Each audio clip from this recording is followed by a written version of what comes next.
What is cholesterol? Cholesterol is a kind of fat that's made by every cell in our body, and that without that substance our cells wouldn't work. But when we have too much of it, it can make us sick. It can cause things like heart disease and strokes. Is there more than one type of cholesterol? There are several types of cholesterol. There's that it travels in our blood in packets that are separated by density, so it's called high density lipoprotein cholesterol, or HDL. H is for happy, and low density lipoprotein cholesterol, L is for lousy. The higher our HDL, or good cholesterol, the lower our risk of heart disease. The higher our LDL, the higher our risk of heart disease. If the body makes it, there's probably some purpose for all these things.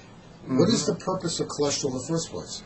Cholesterol helps the cell membranes structure and function, so it's important to have it in every cell. It also is the basis for many hormones like testosterone and estrogen, which give us our sexual characteristics, and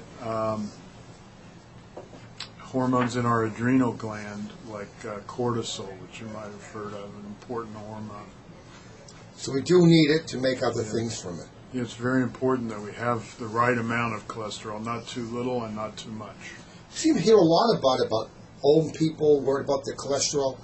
But we're in pediatrics. Should we worry about cholesterol even in little kids?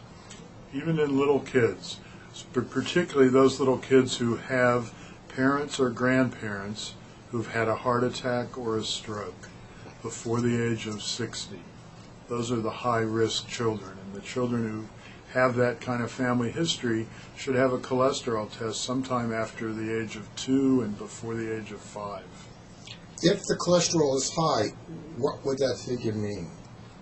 A high cholesterol in a young child with a positive family history of early heart disease well, first of all, means what figure would you consider high? Well, what number is high for cholesterol? For children, 200 is a high number.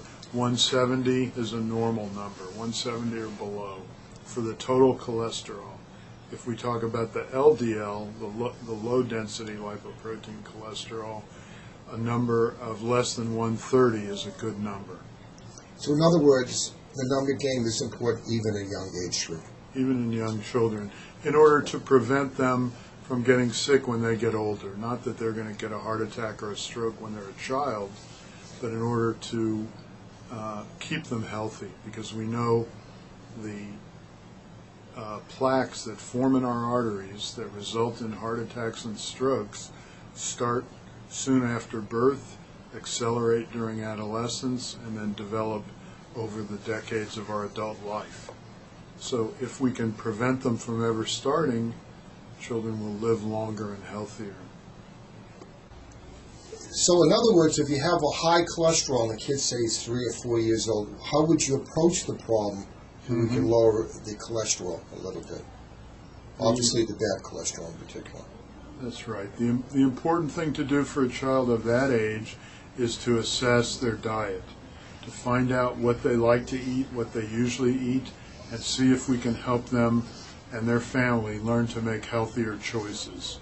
So we focus on what they're currently eating and use a trained nutritionist, a registered dietitian, to assess that and then to help the family eat better. And it works better if the whole family does it, not if one person is singled out as the culprit, so to speak. In other words, if it's in the kitchen, the kid might grab it. That's right. Impulsively. It's going to be if it's in the it's not going to happen that the whole family is going to sit around eating Meatball Heroes and the child is going to eat a salad. People have to, families eat as a family, and that's important because cholesterol it's shared in the family as well. And we also have a problem, kids aren't exercising as much. And exercise would help lower the bad cholesterol a little bit. Exercise is important. It helps keep the balance of lipids like triglycerides, which we haven't mentioned. That's another kind of fat in the blood. So exercise is important for lowering triglycerides, which helps raise the good cholesterol and gets everything in better balance. And you're right, kids don't have the same opportunity to exercise that they had years ago. They don't just run out in their neighborhood and play very often. They're much more restricted.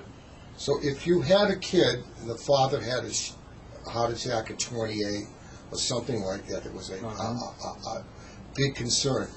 The first cholesterol you would check in the kid would be recommended at what age? Age 2. Age 2. If it was normal at age 2, when would you repeat it again? Repeat it again during school age between 5 and 10, and once during adolescence. But the chance that it's going to develop into a serious problem if it's normal at 2 is very low. So it's a good sign if your cholesterol, say, is 160, 170, yes. And not such a good sign if it's over 200. Yes. So at that point, you would try to get the family to change the eating habits or control them a little bit. That's and right. Encourage more activity. Absolutely. Is there any play of any of these medicines you see all over TV and the Today Show and all this? Are these medicines recommended for children? They're recommended for adolescents. So not young kids. Kids over age 10 who have a family history, like you mentioned, a father who might have had a heart attack in his 20s or 30s, or a mother, and who have an LDL cholesterol that's above 190. So these are very high cholesterols, 300 cholesterol.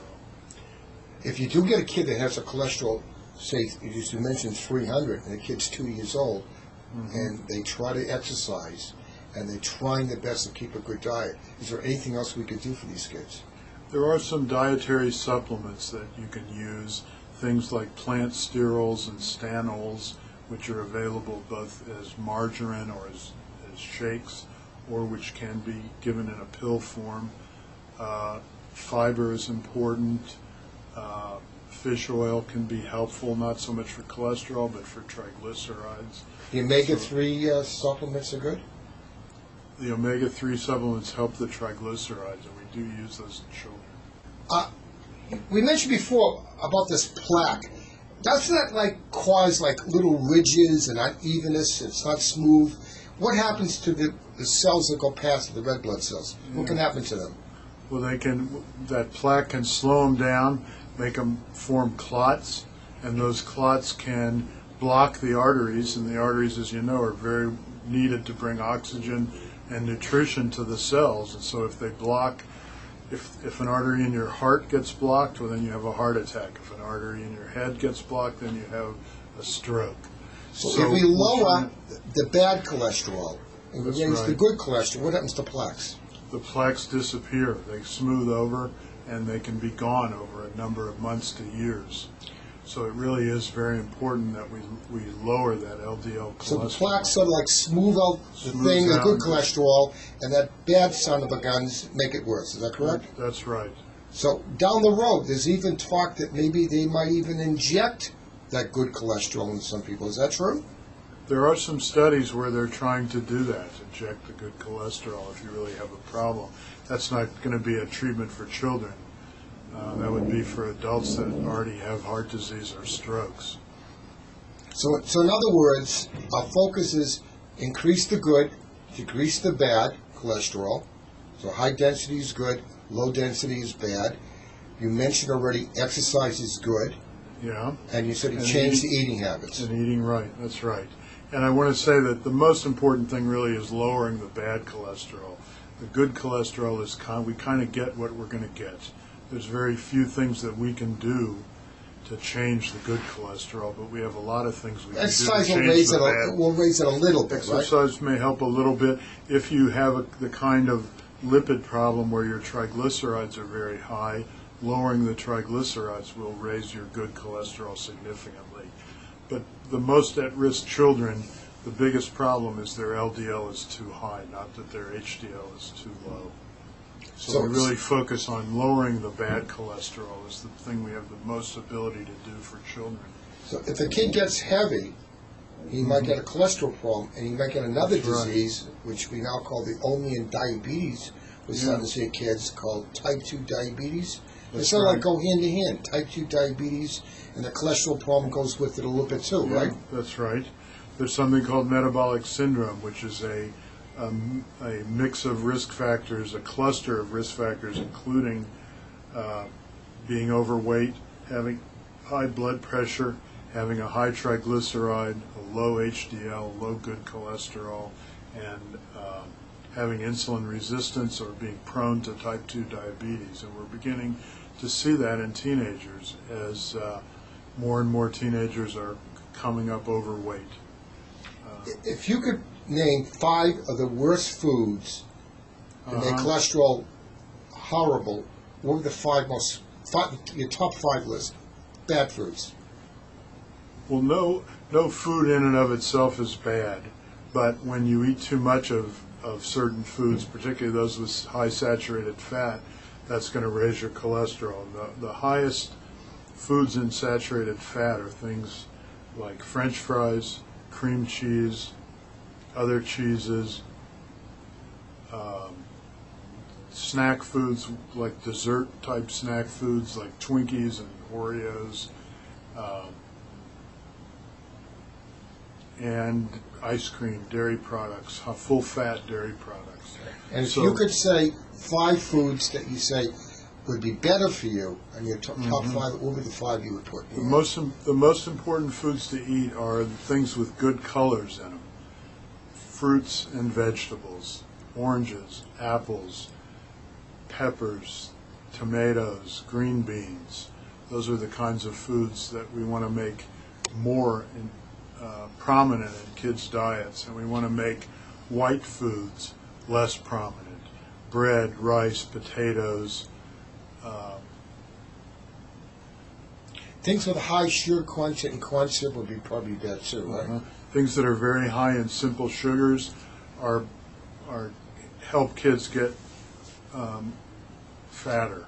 Things like sodas, too much of juice, too much of sweetened tea or sports drinks that have sugar in them. So sugar-sweetened beverages are a big problem, not so much for cholesterol, but for overweight, which then eventually may lead to cholesterol. It's sort of like one leads to the other. Yeah. So in other words, if we change our diet, we increase our activity, we can't change who we came from. That's right. Okay, unfortunately or good when we look at it. We don't choose our parents, but we can choose what we decide to eat, and we can choose how we spend our time. Turn off the TV, get out and play more. It's not a terrible prescription. And you probably will be happy, and you'll probably live a lot longer. Is that true? You'll live a better life and a longer life. You'll be stronger, healthier. You'll be able to enjoy those things you like to enjoy, and you'll have a longer life. Now, in the first year of life, just one little side point. Parents really shouldn't restrict too much fat that first year. Is that true? That's right. We don't even measure cholesterol before age 2. Because we want kids to eat. Yeah, the danger is foods that are high in fat are also high in energy, and in order for kids to grow, they need that. If they're on very low fat diets, they won't get enough. They get too much bulk and not enough energy from their food. They may not grow well. If you did get a very, very heavy kid the first year, is there anything we could do safely? Well, there are a few rare genetic diseases that cause children to really gain very rapidly in the first couple of years. Those are something that the pediatrician needs to assess the family history and examine the child and look carefully for. But those are very different than you would say obesity epidemic. You would say always check with your pediatrician first. Yes. Okay. And if something comes up, there are plenty of specialists around to help meet the needs or whatever the problem is, but you always go to your primary care physician. That's right. Absolutely. And we're talking in generalities here. We don't want you to take what we say without really checking with your primary care physician first. That's right. Parents can over-restrict children's diets and make them sick in an attempt to be doing something correct for them. So even if your family has a cholesterol problem, and you want to do the best for your child, they need to be under medical supervision because you could affect their growth if you don't feed them correctly. So And like there are anything in parents who, life, there are extremes in either way. that's right. Thank you very much. You're welcome.